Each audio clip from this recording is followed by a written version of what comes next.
Okay, welcome to Invisible Walls, episode 27. If you're listening and you hear this voice, then you know I'm not Shane Slatterfield. Shane and Ryan and the rest of the crew have buggered off to Japan, leaving us in control of the Invisible Walls closet, and we are going to take advantage this week, and we're going to wreak havoc. Hi. So, everybody, do you want to go around and introduce yourselves? I mean, obviously, yes, I am Marcus Beer, aka Grumpy McGrump, and I'm sitting in front of the audio box today. So, Patrick Morales. What's up, everyone? Me again. Michael Damiani. Yeah! What kind of hat do you have on today? Texas, because we're going to beat the shit out of Oklahoma this Saturday. I don't think you can say Just fighting words. I don't think you can say Texas. What?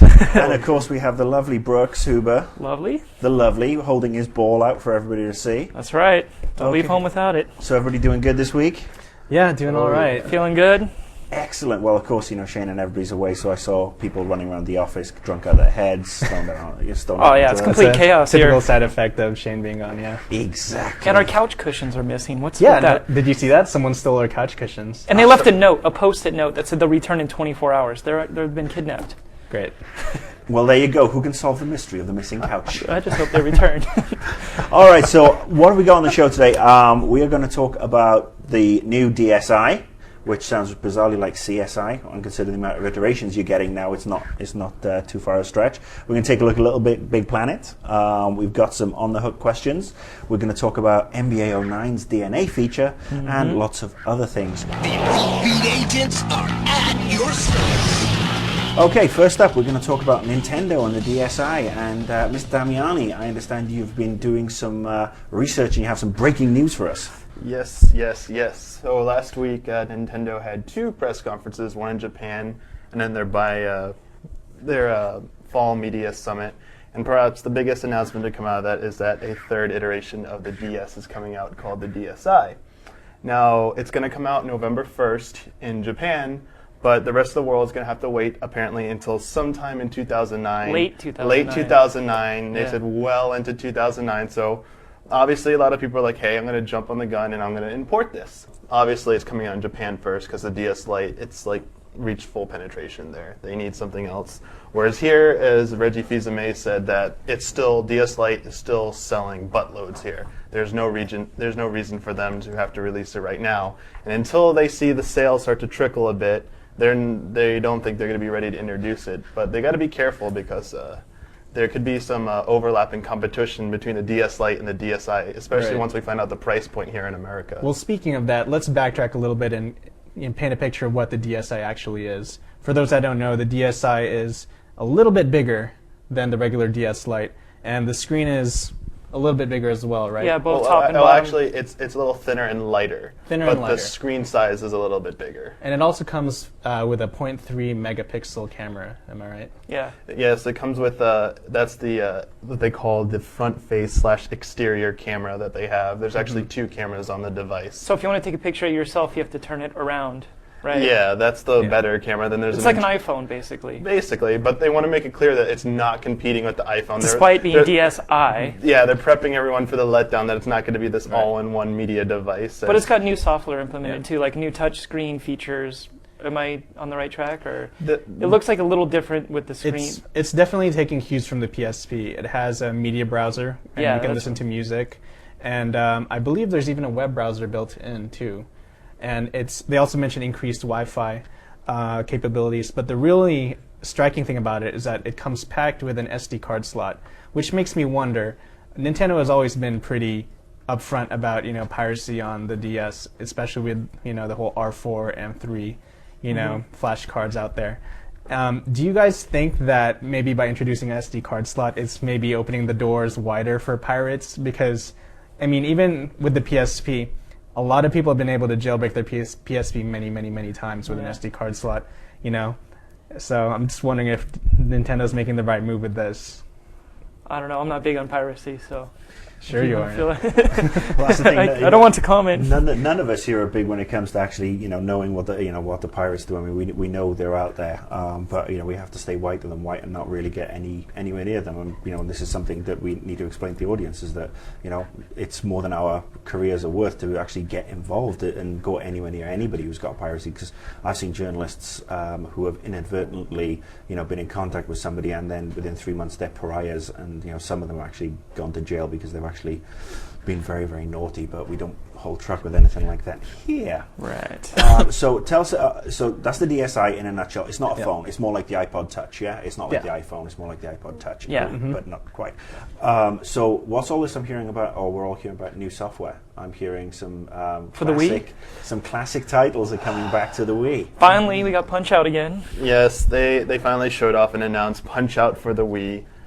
They also showed off Sin and Punishment 2, which is big. Which is a sequel to a Japanese-only title that finally came out on Virtual Console here. Yeah, because of the ago. success on Virtual Console, they turned around one to make Sin and Punishment 2. Yeah, makes me wonder where Mother is. But but they also announced something else that came out of it. Was they announced these new games called Wii Makes, which are re-releases of GameCube games remade for Wii. And the one they showed off was Pikmin. And it's not exactly just a strict port, it's actually the game redone to utilize the Wii controls.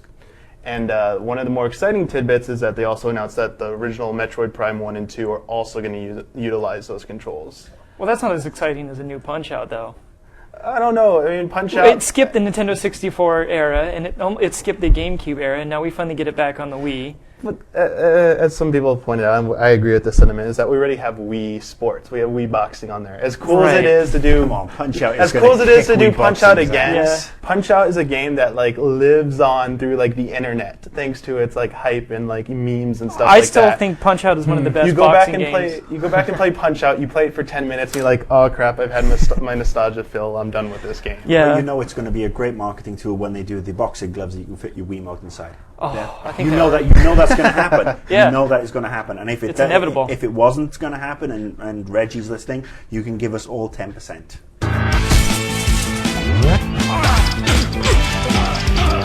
Okay, so now following on from last week, where a lot of people misconstrued some comments made by a very, very attractive Welsh guy with regards to Little Big Planet, where he said it wouldn't sell because Sony, are not very good at marketing, and there's not that many PS3s out there. I know there are PS3s out there, and I wasn't belittling the game, pardon the pun. We know it's going to be a good game, and we were so impressed with all your feedback that we set Patrick loose on the Little Big Planet beta.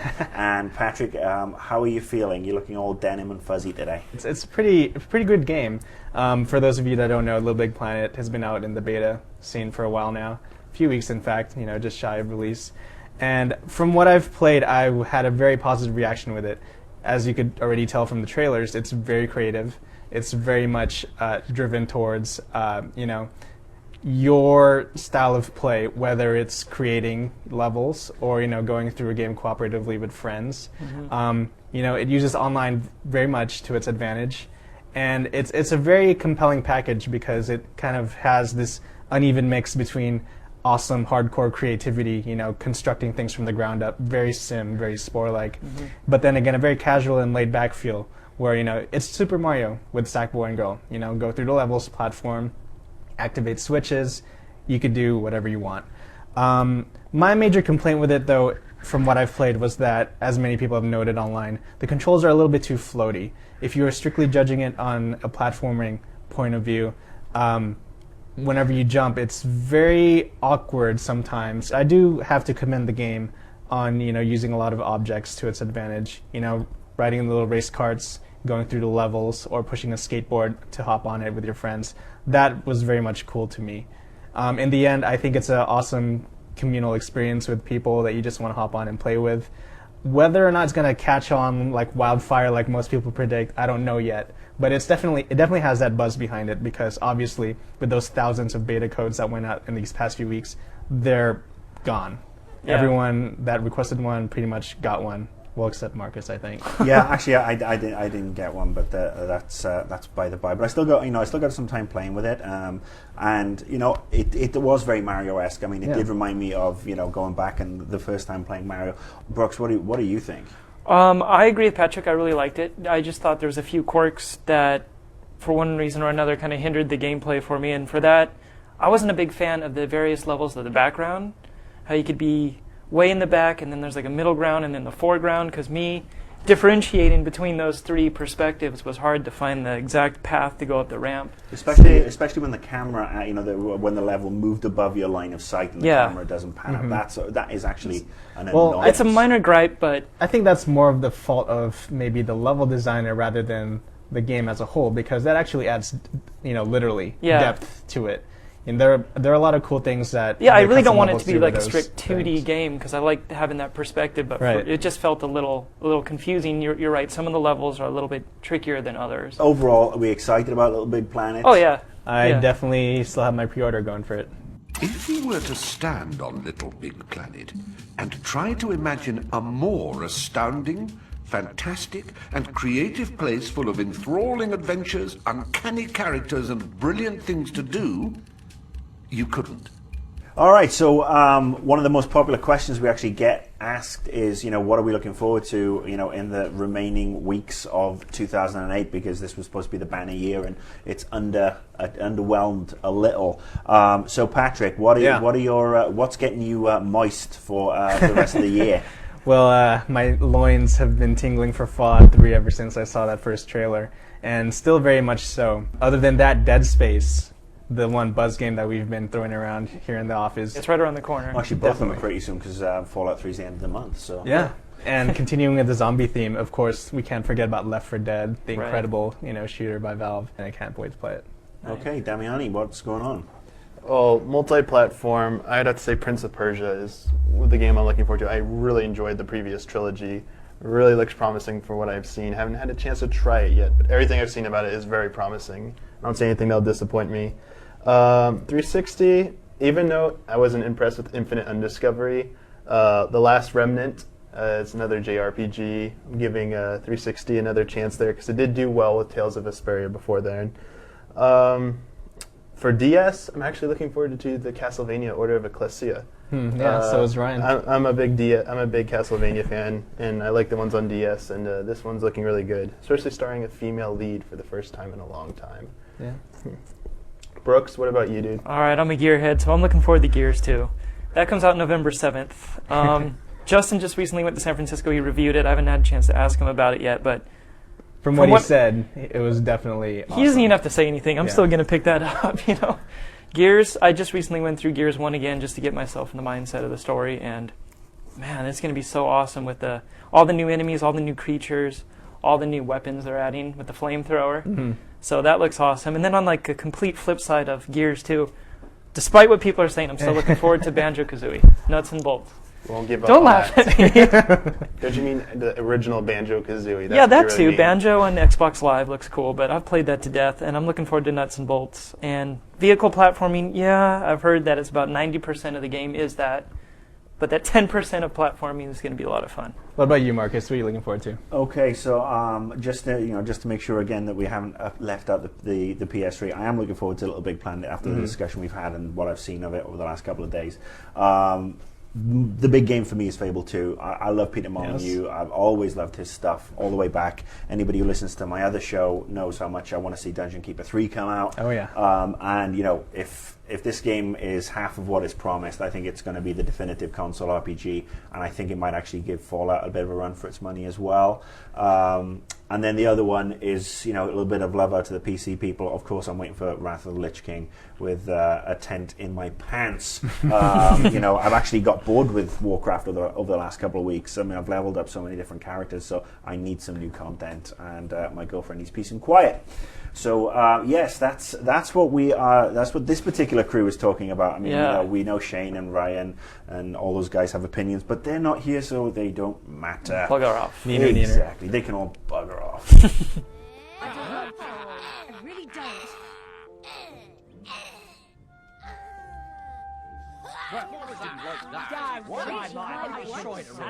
All right, so we've been very nice towards the PS3 today, and it couldn't last. It could not last.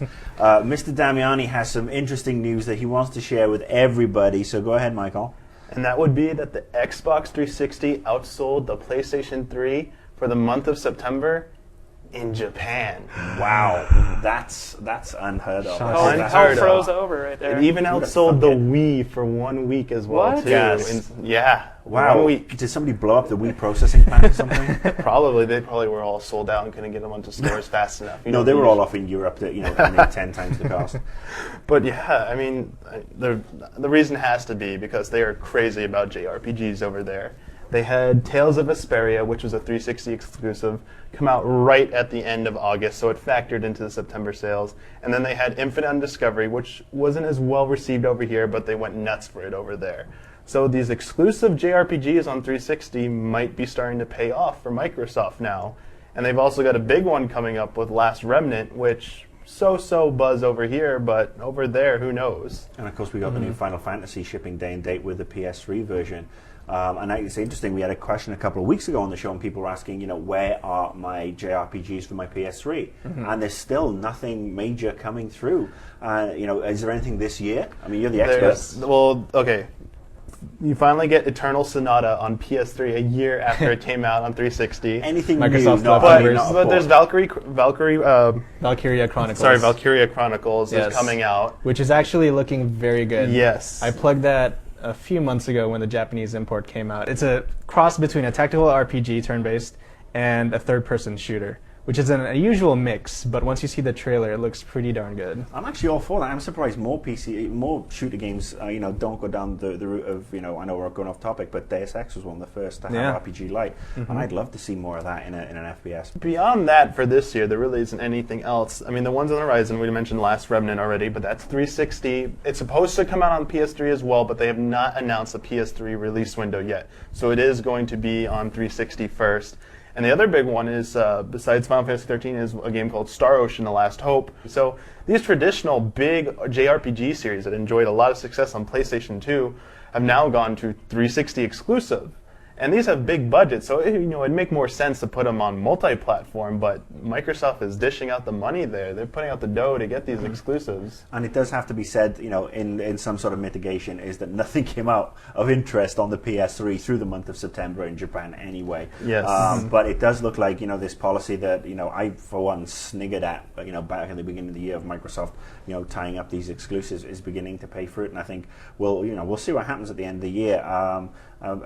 Sorry PS3 fanboys, that's just the way it is in Japan right now. So, please, direct your bile to us as always. We won't give a rat's ass, to be honest with you. Humanity made its third and most costly mistake. World War III. All right, now it's time to answer your incredibly insightful, sexy, and well-written questions on the hook. Yes, indeed. Ding. We should have a little ding after on the hook.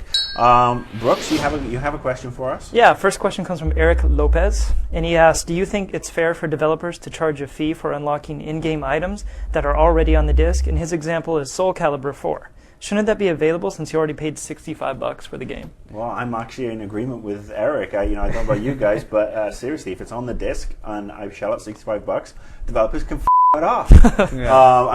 It's just not right. And I think anybody who charges for anything that's in the game just to unlock it right now deserves a kick up the rectum. Yeah, DLC is definitely a double-edged sword these days because on one side it gives you the opportunity, to expand your game, lengthen it out. But on the flip side, it gives developers the opportunity to fleece you. It does. I mean, the DLC's got to be good. It's got to be, let's look. We got the GTA DLC on its way, and that was a nice enough gap for people to play through and really get a good feel and complete GTA 4. And now they're getting new stuff coming through. I like that sort of gap, and I hope the new stuff is a real true old school expansion. Yeah. That's why they were called expansion packs, because they expanded the game universe, expanded your experience. All right, so we have another question. Yeah, this one's from Moon Kami this time. I had an issue that always bothered me whenever I played a Wii game that should be good, but it's really held back by the Wiimote. Games like Okami, The Force Unleashed, etc. Why do most developers never include the classic controller as a valid controller? Many games for the Wii are completely ruined by motion controls. Do you guys agree? For the most part, yeah, I do agree, because I think developers these days are going out of their way to incorporate needless Wii motions. A great example of that is Mortal Kombat Armageddon for the Wii. If anyone ever played that travesty of a fighting game, you'd have to waggle your Wiimote in such weird combinations that they try to make it seem like a real life, fighting game. Yeah. But it was a horrible execution, and none of the combos ever worked, and that's just a prime example for me of the Wiimote being abused. I mean, it's not just the developers, though. I mean, Nintendo insist that Yeah. people put these control systems in, because at the end of the day, people want in on the Wii action, because they know no matter what tripe they put out, it's still going to sell, because the games are cheaper, the console is cheaper if you can actually find one to buy. So I mean, it's an annoying issue. Anything that ruins the game is just retarded. Anything that's going in as a gimmick, the Wiimotes and the nunchucks were supposed to be really ways of taking games forward, but they have dropped to gimmicks. Mr. Damiani. This has been going on since the release of the system. I mean, first party and third party. All third parties have been doing from in the beginning. They were just taking all those PS2 games, porting them onto Wii, and throwing in Wii remote controls, not knowing if they're going to work at all, and mixed results. Very mixed results there. I have the biggest gripe of all, which is with their first launch title, The Legend of Zelda Twilight Princess. I did not understand why they made two versions of that. They threw in that game was done on GameCube, and they threw in Wii motion controls. I know I get yelled at a lot for this, but I completely thought those controls were gimmicks and novelties. Did not need it, but Nintendo needed a killer app on its system. They needed to show something that worked with their Wii controls. And I don't understand why they didn't release that on Wii and let you use either control option. They were forcing people to choose one control option, and it wasn't necessarily better. I mean, the only game that has really worked well with these controls is Metroid Prime 3 Corruption. Yep. It is the one game that has been built up that really uses them well. And that's why I'm excited about those remakes coming out. But otherwise, most of the games, like Nintendo forces this control option on you. I think there's one game that's been released for Nintendo that doesn't use it, which is Fire Emblem Path of Radiance. Radiant Dawn. I think the basically overwhelming response there is that we don't like the fact that the Wii controls are being rammed down our neck. Everybody agree? Yeah. Here. So of course, on the Nintendo Wii version of The Force Unleashed, the really great thing is the ability to use the Nintendo Wii Remote and the Nunchuck as your lightsaber and force power. It's time for the gaming life with Grumpy McGrump, which is me. Yay! And actually, this is a question that actually came through from a viewer of my other show. And let me get the plug in now. AnnoyedGamer.com, live show twice a week. Go to AnnoyedGamer.com for details. Plug over. Basically, we're talking about NBA 09 and the DNA feature, and how, if you buy the game full price, brand new, you get the DNA feature for free, and it's something that, updates the stats every day. But if you buy the game used, and, the implementation is, that you have to type in a code when you first buy the game, and it basically locks it to your PSN account or locks it to your Xbox Live account. But if you, go off and sell the game then, and somebody else buys it, they have to go and pay an additional $20 Whoa. to go and to access this feature. I'm not a big basketball fan. I mean, I could certainly see it being implemented for FIFA or for a footy game, and I'd have an interest in it. But I mean, this is obviously EA again trying to take a chunk out of the retail, the used retail market, the second-hand market, whatever you want to call it. So I want to throw this out to sort of like a group session. What does everybody think? What does everybody think of this? Well, like I said earlier, if developers see a chance to fleece consumers, they'll definitely do it, and this is a great example of it. I think, on one hand, it's great that they would finally man up and let gamers, consistently update, their player rosters to match, what's been going on in the world, rather than having to buy a whole new game for it. But on the same token, you're still going to have to buy a whole new game 12 months down the line. That's the thing. EA is not going to do this out of the goodness of their own heart. And they've actually said that they've got T-Mobile to pay for this for the first 12 months for everybody who buys it free. Yeah. Buys the game, brand new. That's the thing. It's great that they're doing it in theory, but how long does it last? Yeah, exactly. I admit I'm sick of EA. I really am, with their nickel and diming. I mean, they're a multi-billion-dollar corporation. That's how they stay that way, though. That's how that's valid. That's a business model. But I mean, is NBA even the best basketball coming out? Best basketball game coming out this fall. I mean, 2K Sports have their game coming out. Sony have their own game coming out.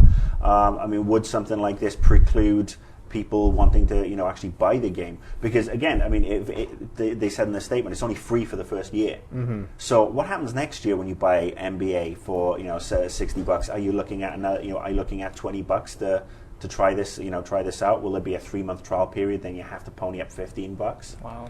World of NBA crashed. But DNA is just not necessarily just updating their rosters, though. It's like a live adapting thing that adjusts to real-time stats from the service that supposedly makes the game evolve, quote unquote, to make it more difficult or to suit how you're playing and how other people are playing.